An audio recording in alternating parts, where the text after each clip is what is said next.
Hi, everyone. This is Passage to Profit, Zoom style, the Inventors Show on WOR 710 iHeartRadio. It is June 3rd, 2020. We have a pandemic going on. We have high unemployment. We now have protesting and riots, but the show must go on. So, as if that's not enough, my better half, who usually helps me host the show, hurt his back doing chores around the house. But the show must go on. So I have the lovely and talented Lisa ASCOLESE, the inventress, here to take Richard's spot as co-host on the show. Hi, Lisa. Hi, Elizabeth. Hi, everybody. Richard is down, but he's not out, and we know that. He's having a good time right now, I think, Elizabeth. I think you're catering to him, right? Isn't he like laying down in this beautiful space and having all three meals served to him? Absolutely, and snacks and whatever he has. He's got a TV, he's got a heating pad, he's got drugs. He's got it all. Well, God bless him. He has you. You're lovely, and thank you so much I'm honored to be on the show again. I'd love to be able to step in Richard's shoes, certainly not fill them, but be here to step in his shoes and pray that he heals and gets better fast. Because I know, if he's not here, it's a big deal. Richard is here every week. And, luckily, you've been on the show numerous times and have your own podcast, so you're a good choice for fill-in. So, one of your ladies just mentioned that we should probably take a moment to recognize George Floyd. His name is going to be on our lips forever, hopefully, and hopefully that he makes a change. His name makes a change. So let's take a moment of silence. Just to recognize his family, just to pray for all of his family, his people who are out protesting for him. Just one moment of silence.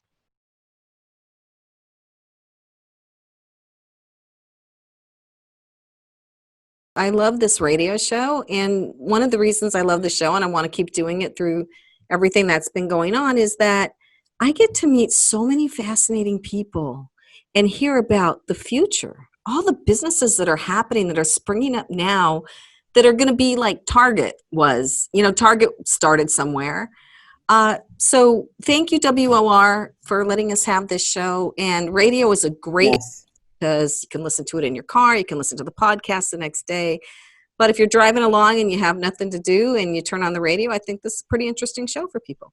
Love it. For those of you who out there who have not, you ladies, beautiful ladies are here today. I don't know if you've listened, but Richard and Elizabeth and all of the team behind iHeart WOR, I so appreciate everything that you do and you offer. And I love being on the show whenever I'm invited and not invited. I still come on. Even when I'm not invited, I show.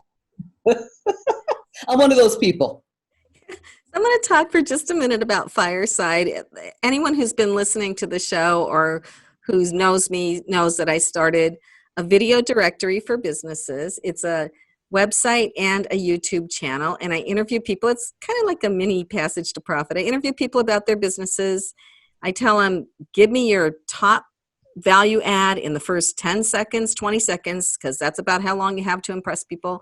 And then we chat about their businesses, and I ask them questions I think people would ask, and then I put them on my YouTube channel and on my website. So I've been building that.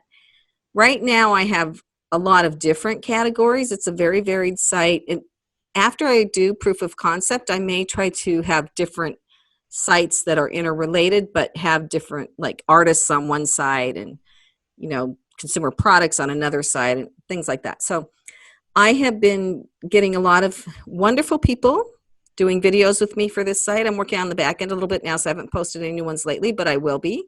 And I'm going to keep it going. So pandemic or not, I had to pivot, and here's my pivot.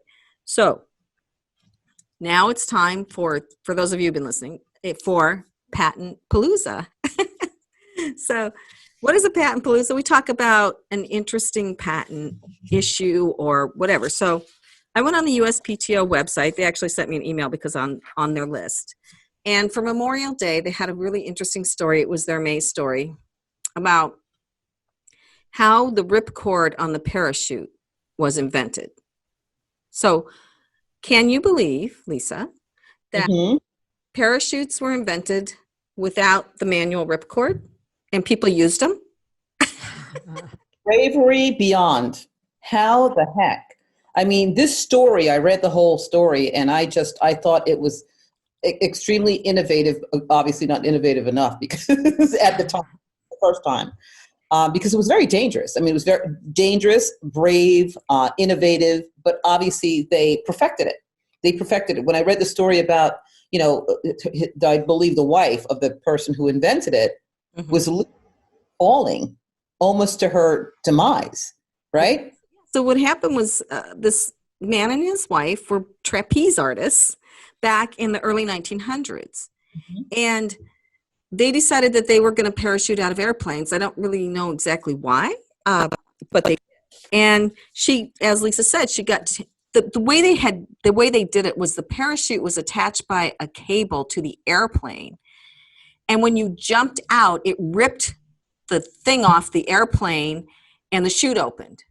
And she freaked out because she was over water. She didn't realize she was going to blow onto land, and she got all tangled up. She jumped wrong, and she almost died, but she managed to fix it. Within 50 feet. I mean, she was really 50 feet away from the water. Not that far off. I mean, her husband maneuvered that plane. Right. He knew he wasn't going to get breakfast the next morning. Anything else? Floyd Smith, born in Illinois in 1884, devised the first manual ripcord that people could control themselves. He got a patent on it. It wasn't perfect. The military picked it up. He worked with them, and the rest is history. So he did get the first patent on it. There have been multiple patents since then, but as they've improved it. But he invented it in like 1912. And right after World War I ended was when they really picked it up and started using it so that the pilots in the fighter jets could use it if their jet went down and they needed a parachute. So that was the Patent Palooza. So you're going to do the next one, Lisa, which is our IP in the news. Recently, if you go to USPTO, there's a new site called Patents for Partnership. There is a site where you can actually get your product licensed, your patents licensed. Just a really cool thing to do, especially with COVID-19. This is brand new because of COVID-19 and everything that's happening. So many people have invented products in light of what's happened. Believe me, my brain hasn't stopped. I have a page of 45 different products I've invented over the last 75 days. We're not doing them all, ladies. Elizabeth, calm down. I'm not doing them all. Great site to check out and look at, because I know all of you ladies here on this Zoom. This is amazing too. This is miraculous to me that we can do this. This is only over the last several months we've been getting on Zoom, and it's incredible. But definitely go to uspto.com and check out Patents for Partnership. Do all of you, well, we'll go in order, Elizabeth. But I just wanted to give that a shout out because that's super important and very innovative. And I'm glad that the government has opened that up for all of us. Yeah, you can list your patent there, and if somebody's interested in licensing that technology, they can find it there. And we're going to get into licensing after we have to take a break, but we're going to get into licensing and if somebody approaches you, what you need to do. So I'm going to do a quick break. You are listening to Passage to Profit, the Inventors Show on WOR 710, the voice of New York. Welcome back, listeners.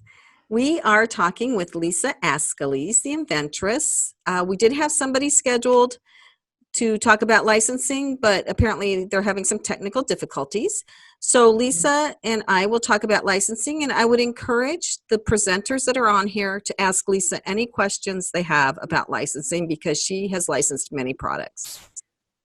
So in terms of, just to introduce myself again, I've been inventing for over 38 years, hence the name, the Inventress, putting products on QVC, HSN, Shop HQ, helping people to get on Shark Tank, and just helping my clients to move farther, move past just an idea or an invention. A lot of people invent products and don't know where to go.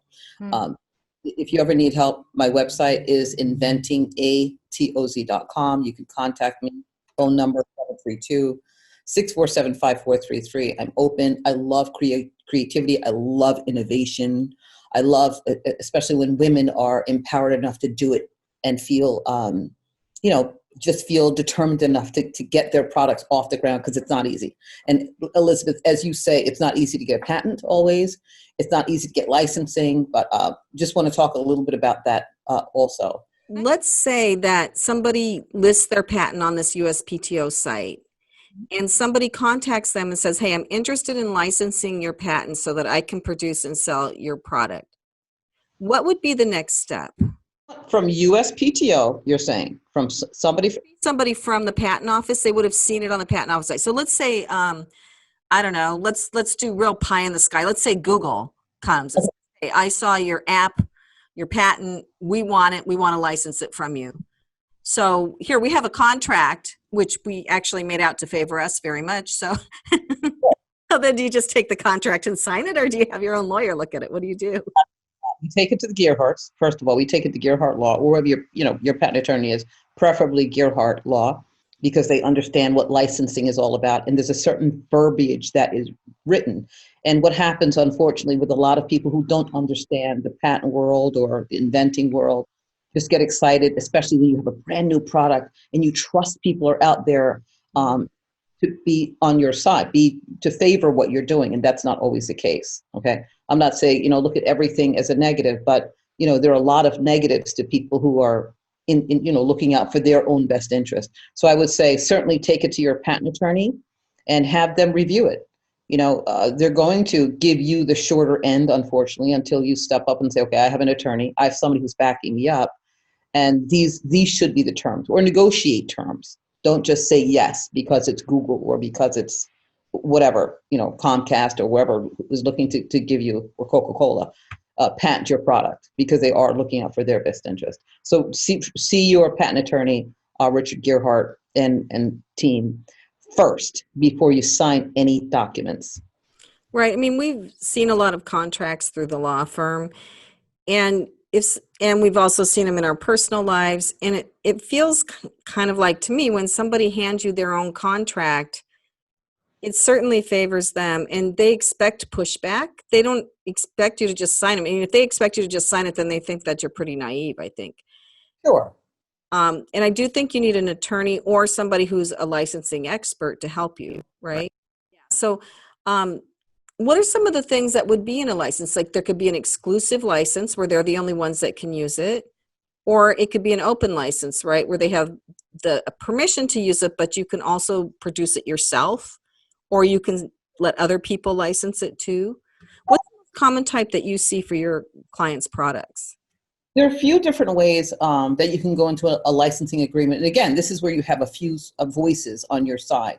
And just to get down to real basics is when I send an email or have a conversation like this, I copy a lot of people. I copy the Gearharts in my conversations with any company I'm working with. A common licensing deal, let's just use fabric. Hypothetically, it's simple, it's easy. Let's not get into electronics because that goes really deep. So let's just say, all right, so I had a licensing deal with Bed Bath & Beyond for a product that's made out of fabric. It's called Luggies Bow. Simple. Bed Bath & Beyond said, okay, we'll manufacture it.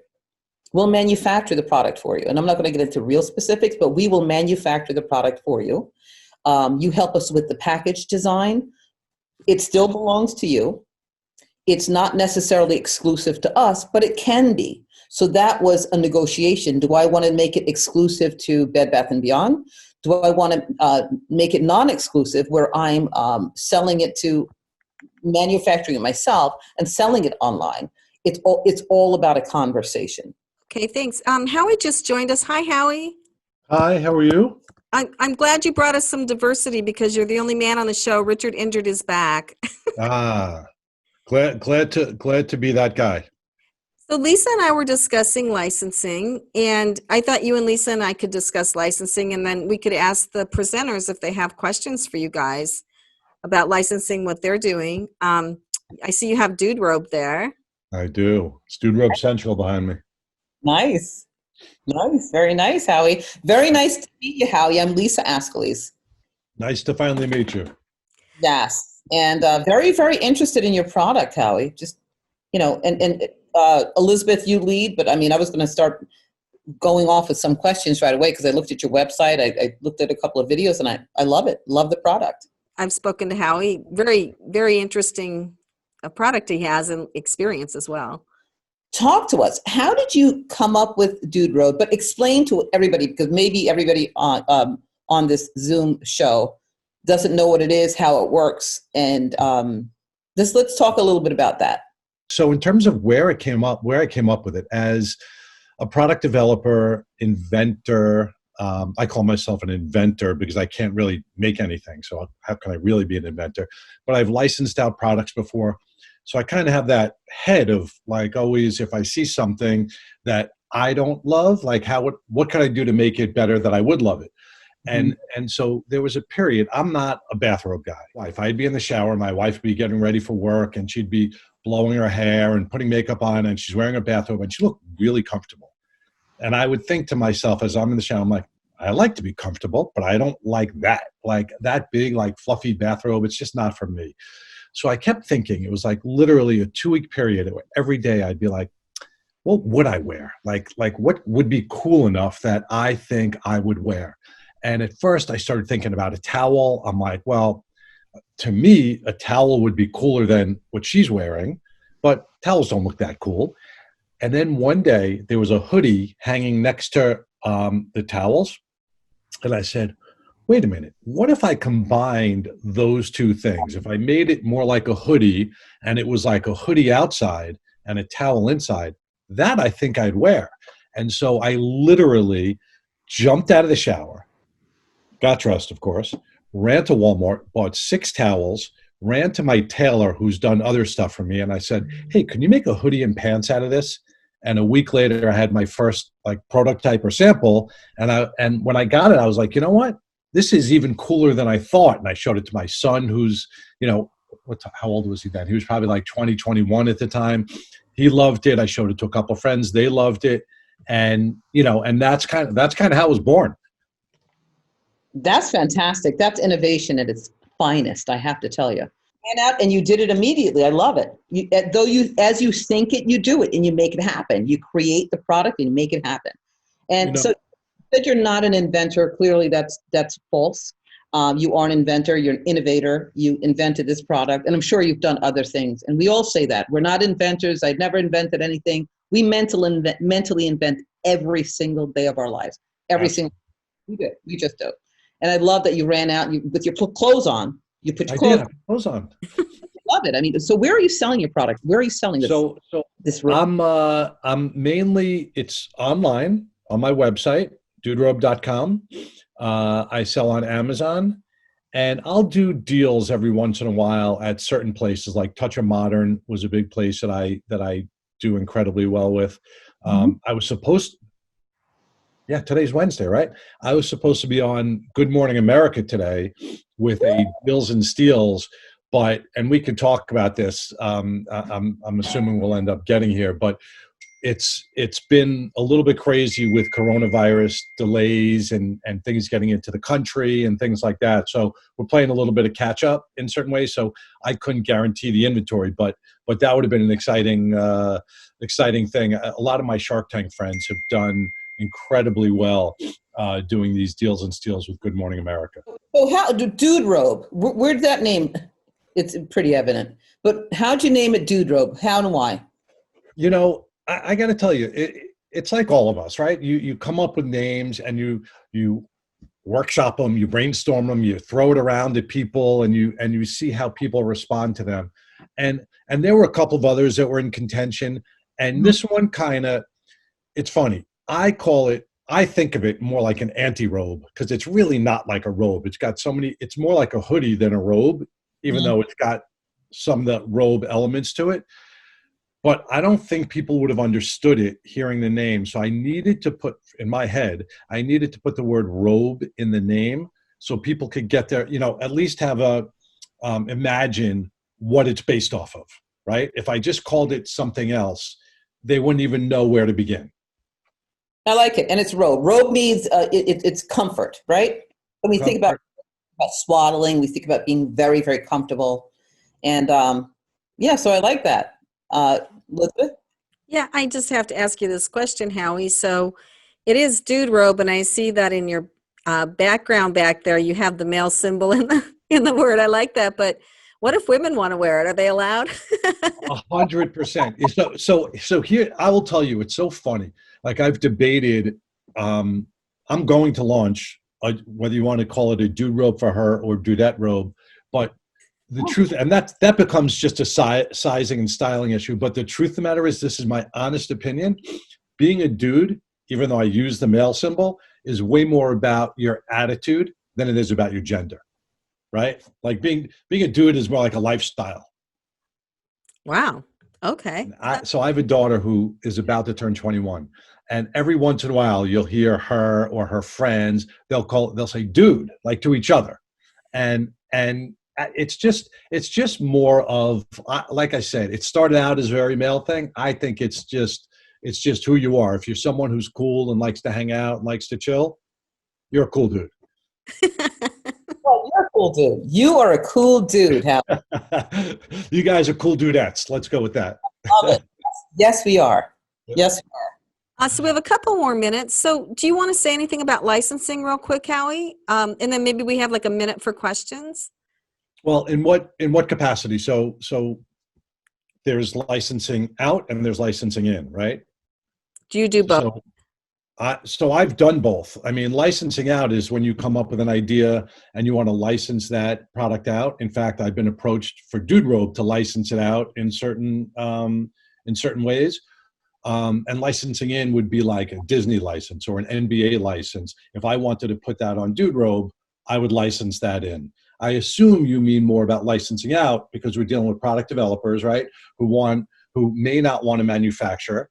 I never wanted to manufacture, to be honest with you. I love the licensing, that platform and that way of going about coming up with a product and letting somebody who already has the distribution and already has the sales force and let them take all the risk. I'll just take a royalty. And it's a great way to go about, if you don't want to take the risk, if you don't have the financial wherewithal, if you don't have the time to do it, the energy to do it, whatever it is, you may be better off, just licensing your idea out. So I have to ask you, what is the one most important thing that needs to be in that license for the person who is licensing their product to another company? So in the agreement, you mean? I guess I would say the main thing would be putting in guarantees that if they don't hit certain milestones, that you either get the product back or they owe you, a certain amount of money. So it guarantees that they're not going to just sit on it. And if they are, you can get it back and run with it on your own or license it to somebody else. Okay, great. We have like one more minute before break. So does anybody who's presenting today have any questions for Howie real quick? So I guess it's for both you guys, you and Lisa. What are the going rates for licensing these days? I know it differs by category and by how strong the brand is and all that, but what's the range and what gets the highest licensing rates? So, if you are a well-known brand, obviously, like a Nike, when you develop a product, you're going to get more money. You probably get some upfront money. No, you will get upfront money, as opposed to a brand that's not known at all. They may offer you a percentage anywhere between 2 and 7% of royalties. And I mean, it's a whole deep conversation. And typically a licensing deal lasts about 2 years, but you can also negotiate that. And that's where, prior to Howie coming in, I said, this is all negotiation. Everything is negotiable. Nothing is solid. Nothing is concrete. You could negotiate, not just being exclusive to one corporation or one store, but a multitude of stores. And so price-wise, how much you're going to get, that's going to be on a table, and that's a conversation. So Howie? So I would say the 2 to 7 is pretty accurate. I've seen up to 10, which is rare. I would say the average is probably about 5%. And what's funny is when you deal with inventors, they always think it should be more, of course. But companies are the ones who are doing all the work and taking all the risk. So 5% is pretty average. In terms of, who's the most, like I've gotten 7.5, I've gotten 10, I've gotten 5. In terms of, I don't know from a industry perspective who gives the most, but I can tell you who gives the least. And but there's a reason. So that's the as seen on TV industry. You're typically going to get like 2 or 3%, and that's because the volume and the margins may not be as great, and the risk is much bigger up front because they're paying for TV and space and things like that. And so that's what you're going to end up getting there. But you may end up making a hell of a lot more money, even though you're getting a less percent. It may end up being a better deal for you. And you're talking percent of wholesale, right? Percent of wholesale, but again, it's an interesting thing. When you negotiate the deal, you want to make sure, if let's just say they're selling on Amazon or they're selling on their website, you should get the percent of retail in those cases, but wholesale when if they're selling to a store. So it's whatever they get, that's what you should get your percentage of. I'm just wondering how you get these deals. I mean, it's kind of new to me, so I have my kind of thing that I think about and I'm exposed to, but I don't know how do you get to that point where you're on an as seen on TV product? You have to do a lot of work. I mean, it starts with a lot of research. It then goes to, you figure out where your product lives and where it makes sense and who those companies are that you should be going to. Let's say it's an as seen on TV type product. You use LinkedIn, you use the web, you use connections, and those companies, many, especially as seen on TV companies, they're open to outside innovation. But what you need to do as an inventor is make sure that you've done your research, make sure you've put together great marketing materials that look like you deserve royalty, frankly. It can't just be, in some cases it can be, but often enough, you don't want to just do a hand sketch thing. You want to do your research on patents. You want to be patent pending, at least with a provisional patent application. So there are steps you take, and to be honest with you, you can find it all on the web, or there are books you can read on it. But there are just certain steps that you do that get you to the point of then reaching out to those companies. Yeah, I mean, see, for me, because I make stress medicine from flowers, that pie in the sky company for me is Johnson & Johnson. And so from the point I am now to the point I'd be at that level, I'm just, it seems almost impossible. I know it's not, but what you're talking about, like licensing your product, I didn't think about that, but now I'm going to set it in my head as a goal. That's great to have that one company that you're aiming for, but make sure your list is as big as it can be. And companies like Johnson & Johnson, of course, they're a little trickier to get to and to get through. And that's why, in my opinion, of course, people do license products to Johnson & Johnson, General Motors, and things like that. Much tougher to do. The sweet spot of licensing, and I'm going to pick numbers, they're somewhat irrelevant in a way, but like the companies that are a level or two below that are in the, let's say, 75, 50 to like, let's call it $250 million companies. Those are like more in line with the type of companies that are easier to get to for inventors to license to. The other ones aren't impossible. It just takes a little bit more work, and it depends how open to outside innovation they are. Yeah, that makes sense. It's kind of like when you're on social media and then you target the B-list celebrities to kind of try to get their attention towards your brand. Easier to access them as opposed to, those A-listers. And by the way, just like with those B-list celebrities, it may end up being a better option for you because you'll get more attention. You may get a better royalty, and you'll. There's just much more that can come from a relationship with a company where you're not dealing with quite as many layers and as much bureaucracy. What's really important, and Howie, I love the positivity because nothing is impossible. It's not, I've been with QVC for over 20 years. I always say keep my shoe heel in the door so I can keep on going back over and over again. because it's not easy to get into these places. But when you persevere and you don't stop and you're diligent and don't stop at one email, you can get your foot in the door at some point. You can. I promise you that. Believe me, I've been everywhere. And I surprise myself and I laugh at myself a lot. But anyway, I also wanted to add to that, do your due diligence. Check out those companies that you want to license with, that you want to have a licensing deal with, because everybody is not the Coca-Cola or the Procter and Gamble's, and and even them. You just have to make sure, as you said, Howie, I piggyback that, you really need to be protected before you go into licensing deal.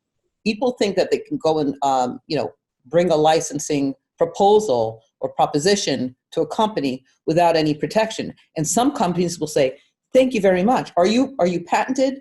Do you have a provisional patent? Well, you're not? Okay, thank you very much for your information.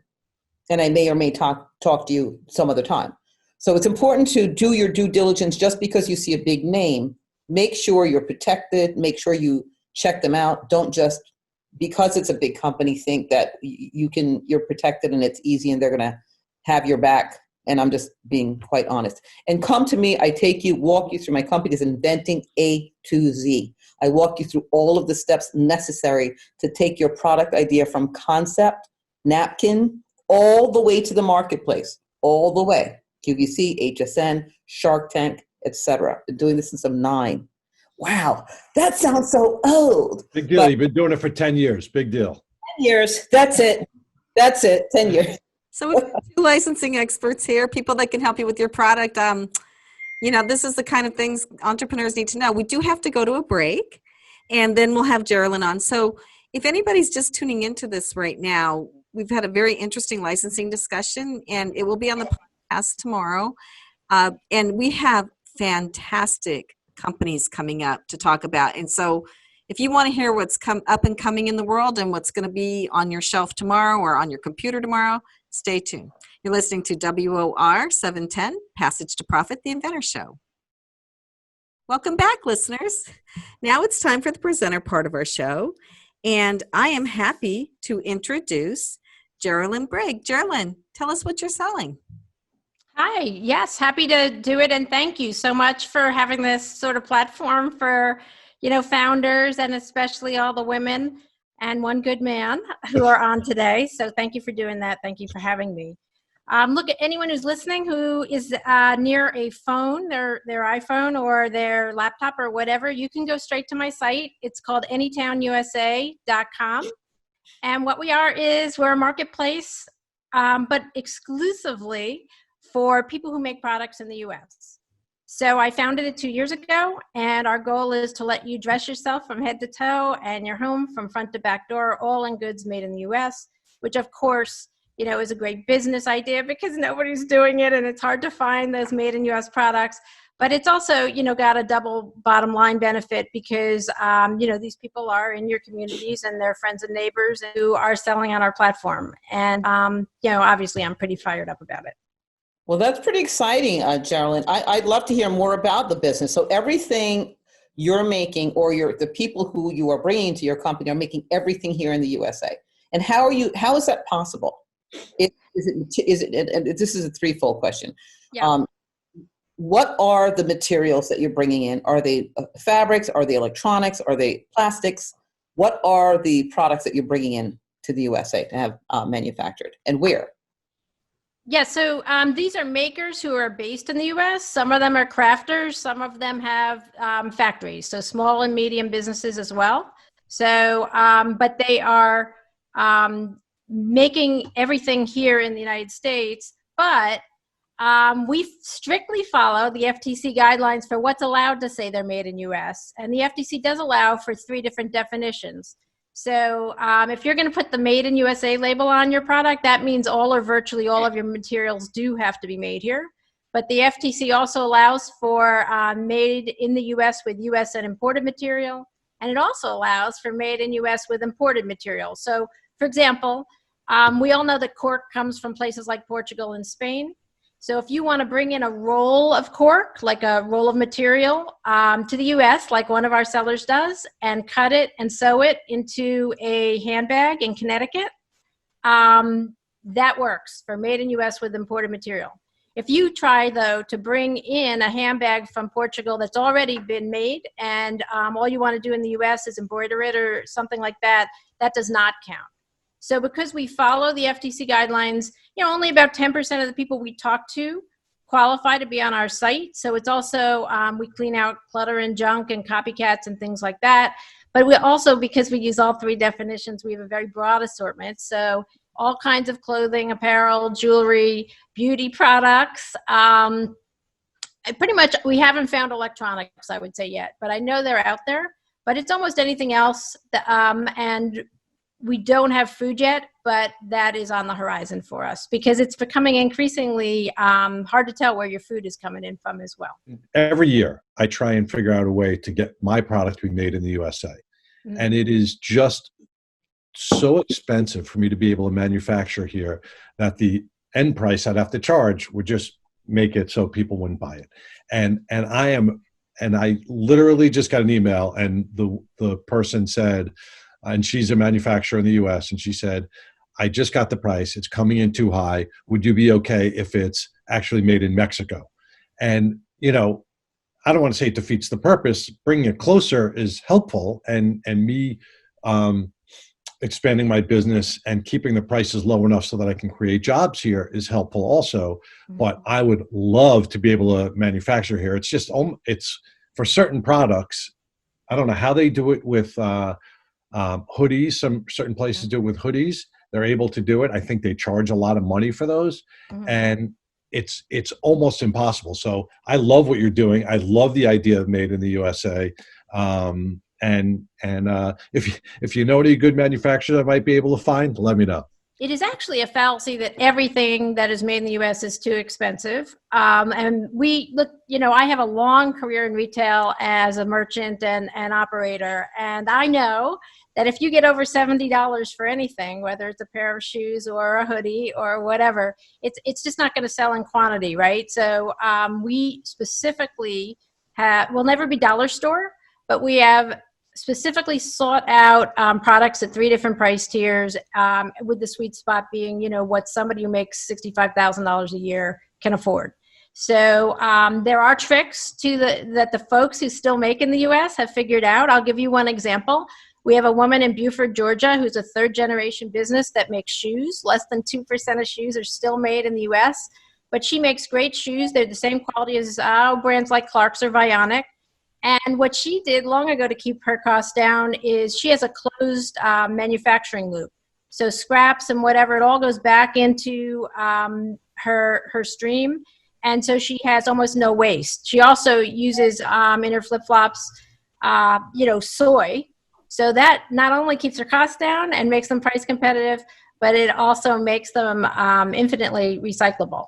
So everybody who we work with has figured out how to do it. And we can talk later if you want to be introduced to any of these folks. But also there's a really great site called makersrow.com, and they literally hook up people who want to make in the U.S. to American manufacturers. Sounds like you know them. I do. Great. I'm telling you, I try at least once a year. Great, thanks. We're out of time, but it's Anytown USA. And seriously, if you were looking for a product made in the USA, that is the first place to go, because as you all know, when you type it into Amazon, stuff pops up. You might get one made in the USA and 20 made elsewhere. So Anytown USA. Thank you, Geraldine. Thank you very much. WOR 710, the voice of New York, Passage to Profit. We'll be right back. Welcome back, listeners. Lisa, would you like to introduce our next presenter? Yes, so our next presenter is Twanita. Dozier. Don't want to mess up your name. It's beautiful. So welcome to Passage to Profit today. We're so excited. I'm fumbling over my words. This is a lot of good stuff. I got to tell you, I've got to get back with Geraldine. Got a lot of questions for you, Geraldine. But for now, Twanita, please introduce yourself. Tell us about you, please. Well, greetings to all of the listeners out there. Thank you for having me on this amazing show. I'm really excited.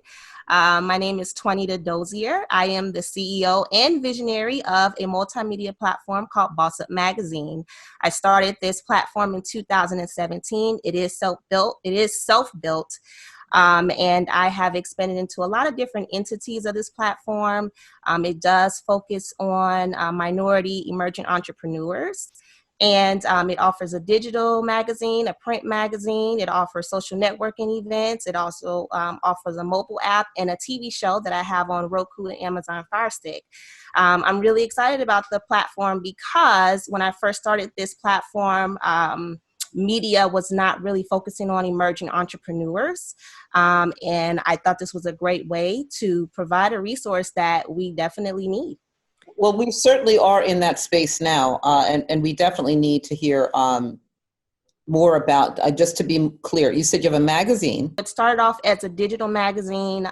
As the platform began to grow and I started serving more entrepreneurs, I noticed that they needed different things. One person may have just started their business 3 months ago and they may just need a podcast interview. Someone may be a little bit more established, and so they may be looking to do more video, TV. And so that's how the platform started expanding into different areas to cater to those regardless of where they are in their business. So do you go out and do video interviews? How do you create your platform? You said you're a magazine, but you're also digital. Okay. So how do you do that? How exactly is it that you do that? Do you do this via face-to-face? Explain more in detail about how it actually works. Sure. So the business owner has the option to choose what they're looking to do. So if they're looking to do something remote, they have that option of a digital feature, which is online. If they're looking to do something face-to-face, I am able to travel to them and I meet them face-to-face and I interview them. If they're looking to do a podcast, we schedule a podcast and we do that remote. So for me, I'm really flexible. I do cater to the business owner and I do give them, what they're looking for.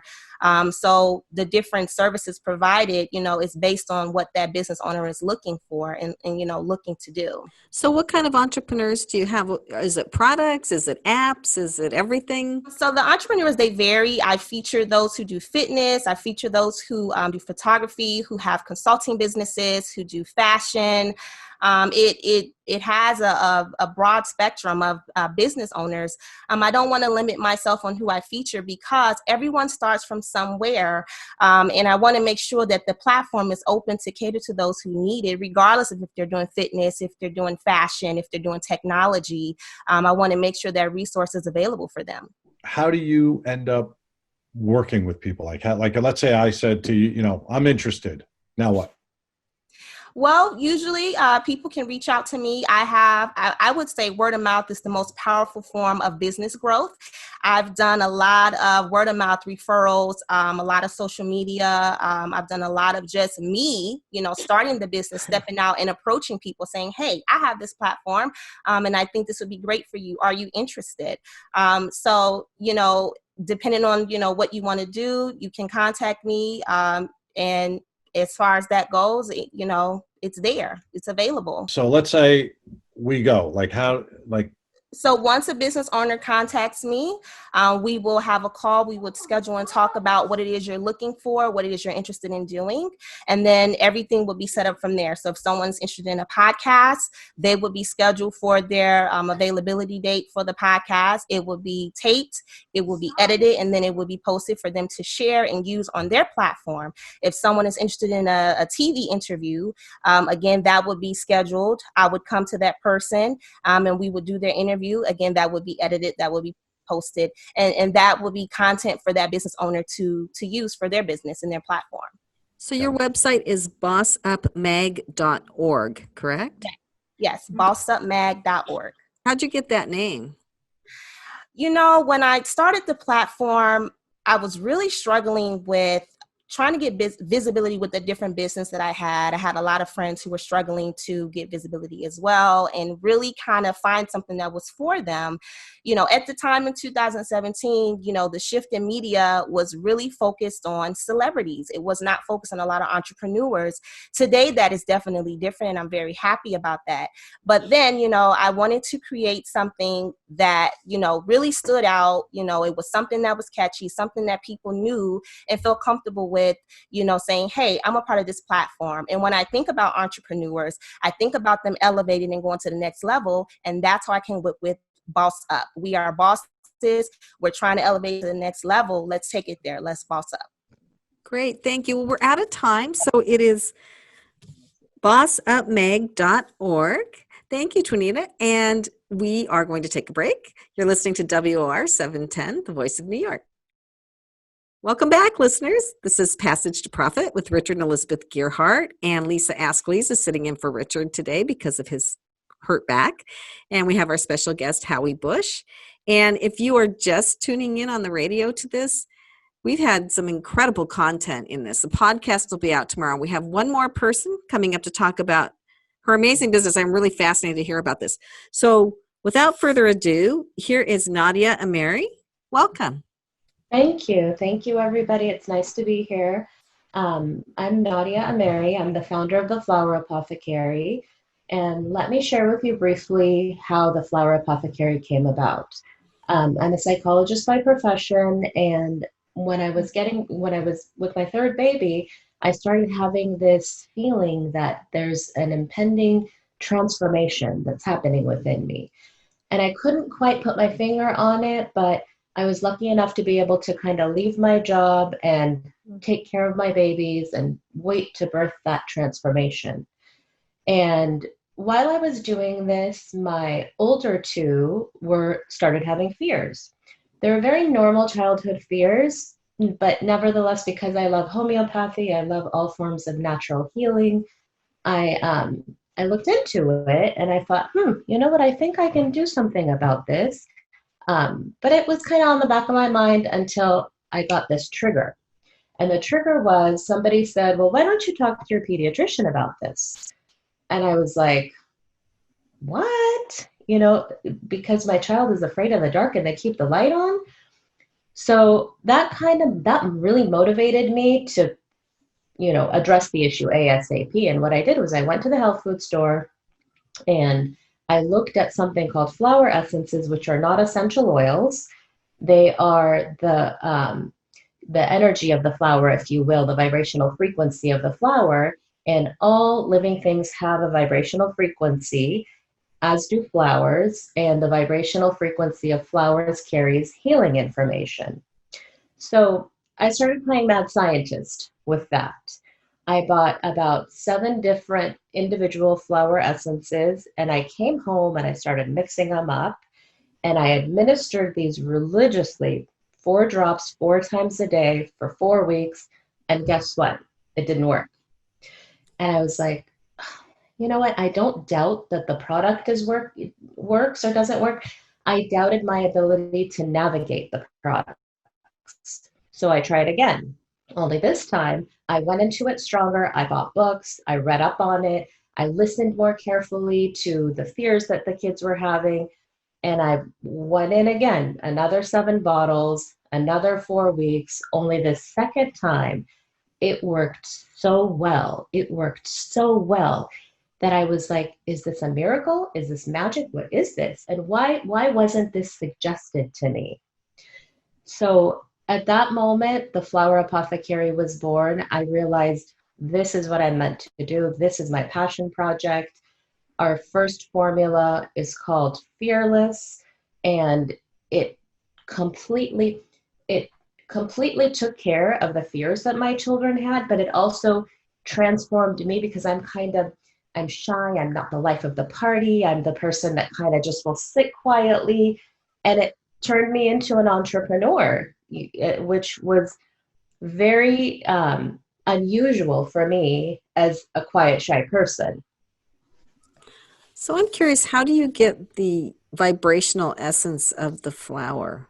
Okay, so this is an age-old thing. It's not new. It's not a fad. You take the blooms of a particular flower and you put them on water without touching them with your fingers. And then the heat of the sun or heat via boiling infuses the vibrational frequency of the bloom into the water. And then it goes through a little bit of a processing, a dilution, if you will. You take that original formula of water and flowers, you remove the flowers, and then you preserve it with in part of that water and part brandy. And we call that the mother tincture. And then you further dilute it until you get the dosage bottle, which is what I'm selling. And the purpose of my brand is to make it easy for you to choose what you need and administer it to yourself without buying 7 different bottles and without needing to play mad scientist and without needing to learn about them. You just kind of go in the store and say, oh, I think I could use some confidence today. I think I could use some calm today, some joy today. So that's a little bit like global warming science to me, because the whole thing behind global warming is that the energy of the sun is absorbed into the bonds in the chemicals, in CO2 is the big one, and the energy stays there trapped in the bonds and generates heat, and that's how we have global warming. So this sounds like the same sort of concept. So if I can reference the work of a Japanese researcher called Masaru Emoto, and he has a book about how water has memory. And a lot of people recognize his work. That's probably the best way to think about it. That water has memory, and we are made up of over 70% water. So if you take a glass of water and it's infused with flower essences, and then you drink that glass of water, it floods the system and it floods the water in your own body with that, the frequency in that water. And another way you can think about it is, you know how some people bless the water and then they drink it. That's the same idea. So you're saying this is something that you do ingest. I wasn't sure whether it was something that you rub on your wrist, because with the essential oils, you take them, you rub them on the bottom of your feet, you smell them, of course you're moved by the mood of the smell and it makes you feel better. So is this something that you're ingesting? Yes, correct. This is an ingestible. It's not an essential oil. It doesn't smell like anything. It doesn't taste like anything really. When you use our product, you will taste a slight sweetness to it, but that's not the flower essence. It's the glycerin, the food grade glycerin that we use to preserve the product, and that's what you're tasting. Is it in a bottle? Does it come like a bottle of water? Do you have it in front of you? It's okay. Right there. Yeah. So now, is this a dropper full in a glass of water? It's a 1 ounce dropper bottle, and you take 4 drops 4 times a day through the completion of the bottle. And what I tell people is, if 4 drops 4 times a day is too inconvenient for you, then you can just put it next to your bed, and right when you wake up, you take 4 drops directly in your mouth, and then at night, right before you go to bed, you take another 4 drops. And don't worry too much about those midday doses. But if you are the type of person that does like to do things by the book, you don't have to put it directly in your mouth. You can put it in your water bottle. So you can just take those 16 drops and put them in that water bottle that you carry with you all day long. I tell people wait the full 3 weeks to expect results, but usually you'll get results within the first week. If it's one of the ones like crisis intervention, I have a blend called crisis intervention. That one is much more fast acting, and it works its best when you are at your worst. So when you're in a state of panic with that one, you take 4 drops of crisis intervention. And I just got a review from a mom that said her daughter was panicking over something that happened at school, and she gave her 4 drops of crisis intervention, and 12-year-old daughter said, "Mom, that was like an explosion of calmness in my mouth." So it worked right away. Great. Howie, do you have a quick question, and then we're going to have to wrap up? Yeah. So where are you selling these now? So I'm selling these on my website at theflowerapothecary.com, but I'm also selling them across Washington State in the Super Supplement store, different natural grocery stores across California. I'm in Cambridge Naturals in Boston. And the funny thing is, I was telling my husband, oh, that's so interesting that the radio show is based in New York, because recently all of my online orders have been coming from New York and Pennsylvania. We're pretty stressed out here. I was like, wow, there's a trend here. How are the retail sales going? Are they reordering? Are they going through it pretty quickly? Because that's a great way, if you choose to license, if you don't want to keep doing it and growing the brand, a great way to license is to show success and show reorders and show things like that. You go into a GNC or whatever supplement company makes sense, and have that conversation. Say, look at these sales. Imagine what you can do with it. Yeah, no, that is a great way. And it's been a learning process for me. Retail sales are going really great on certain blends like the Quiet Mind, the Crisis Intervention, and a couple of others. So it's been a learning process for me to see which ones are doing fantastic and which ones really are lagging behind.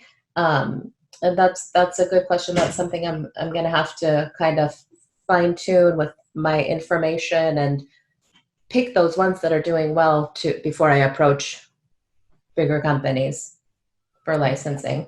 Great. Well, thank you. I would like to buy a gallon of the Pure Energy one that I see on your site. Oh, yay. It's available right now. Yeah, you're going to get a big surge after this. I'm going to buy some too. Yes, please visit us at theflowerapothecary.com. And if you reference the show, I'll put some extra love in it, in your order.